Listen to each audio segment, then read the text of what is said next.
Namaste everyone. Again, I'm Yugant Goyal and welcome to the fifth module of our course.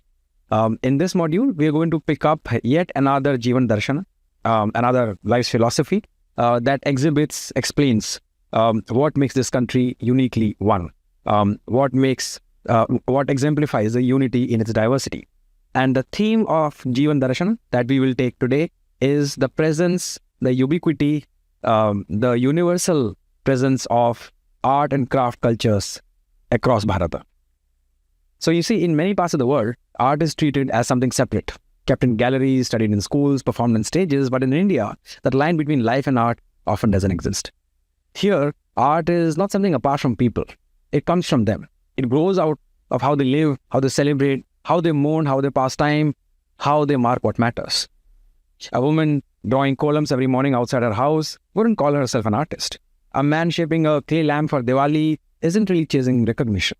They're doing what they've always done, what their families have done, always what their neighbors have done, what their communities have done. It's ordinary in its extraordinariness, and that's the point. Art lives in everyday actions. It shows up on walls, on floors, and rituals, food, movement, stories. And it's not done to impress. It's done because it belongs. In this way, the artist isn't a separate figure. There's no clear line between the maker and the community and what it is made and what is made.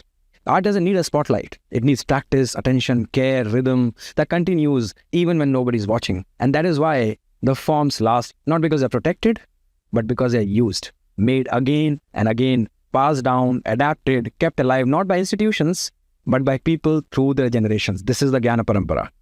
So in this module, we're not talking about art as a category or a profession. We are looking at it something lived, something that happens in ordinary spaces with ordinary materials by people who may have never thought of themselves as artists. In fact, they're using their Jnana Parampara and Laukik Prayojana on a daily basis. Because here, to create is not a separate act, it's part of living. There's another interesting thing that shows up when we pause and start noticing the art and crafts around us. Even with all these differences, we begin to see patterns.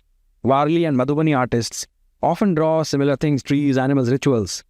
The dancer in Bhubaneswar and the one in Lucknow might speak different movement languages, but both treat their art as serious work. Both use rhythm as guide, not background. Both call their practice sadhana. And so there is a sacredness associated with this work. The more we look, the more this starts to show. If these art forms grew in different regions, why do they feel familiar? More importantly, even when they are different, why do they exist everywhere in one form or the other? Why does a woman in Assam draw ice flower design during Bihu just as a woman in Tamil Nadu will do for Pongal? Why do communities that have never interacted tell stories from Ramayana, Mahabharata through puppetry in Odisha, or in Chhattisgarh, or classical dance in Kerala?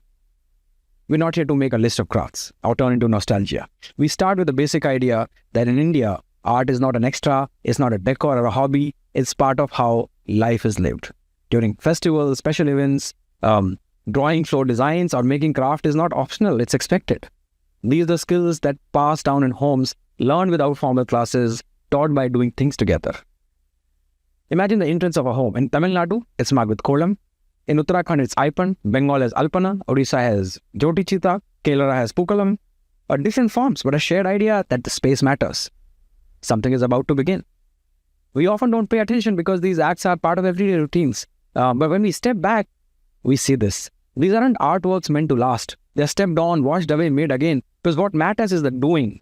That someone takes a time, that care is given to a space. And it's rarely called art. It's just part of the day. You'll find the same in storytelling. In Odisha, leather puppets and oil lamps bring the Ramayana to life in Ravan Chaya. In Andhra, a Buddha Katha artist carries a drum and tells stories from village to village. In Karnataka, Yakshagana lasts through the night with music and powerful gestures. In Chhattisgarh, Pandavani performers retell the Mahabharata tale, just one prop and a voice that fills the air. These aren't just performances. They pass on knowledge where writing may not. They tell people where they come from and what matters to them. Who taught our grandmothers, after all, to draw those perfect rangolis during festival? Did they use measuring tools? Were they trained? Likely not. They picked it up by watching others, growing up in a setting where these things were part of everyday life. Much of this learning happens without a formal quote-unquote school. Through Kutumba Shiksha. This is the Jnana Parampara. Learning by doing things as a family.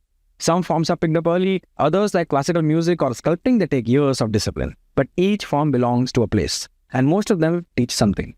They're not passive or background entertainment. They carry lessons, connect people, and keep shared practices alive.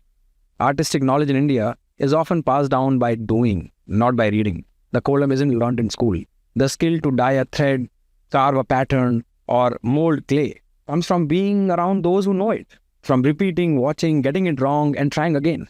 This knowing, this acting to know, is what exemplifies our culture. In fact, many people don't call this art. Like I mentioned, a woman drawing a langori might simply say she's preparing for the day. A man carving woods will say that, he's doing the work he grew up with. But in that process, they're carrying that knowledge, that Gyan Parampara, about form, meaning, memory. A way of seeing that's practiced, not preached. And that is why many traditions have lasted.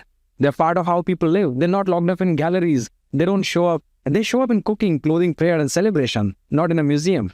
And so this module explores not just the forms, but the way of life behind them.